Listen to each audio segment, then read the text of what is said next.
Krvavi i strašni rat u Bosni i Hercegovini u ljeto 1995. dobio je novu užasavajuću dimenziju. Iako je najveći dio teritorija bio pod srpskim nadzorom, njegovu su cjelovitost na istoku narušavale pojedine muslimanske enklave. Gradovi Srebrenica i Žepa bili su u srpskom okruženju, a njihovo ionako teško stanje još su više pojačavali izbjeglice iz okolnih muslimanskih sela koja su zauzele srpske snage. Iako je odlukom Vijeća sigurnosti Ujedinjenih naroda područje Srebrenice i Žepe proglašeno sigurnosnom zonom, Srbi su ih odlučili osvojiti. Prva je pala Žepa, a početkom srpnja 1995. počelo je žestoko bombardiranje Srebrenice.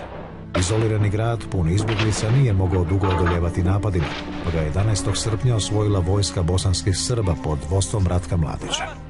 Tisuće muslimana pobjegle su u brda i šume, gdje su istrpljeni, gladni i žedni na velikoj vrućini postali lak plijen napadačima koji nisu štedjeli nikoga.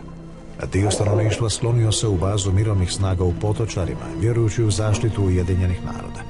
Vođa bosanskih Srba Radovan Karadžić jamčio je sigurnost civilima, a među njih je došao i Ratko Mladić kako bi se svojom pobjedom podičio pred televizijskim kamerama.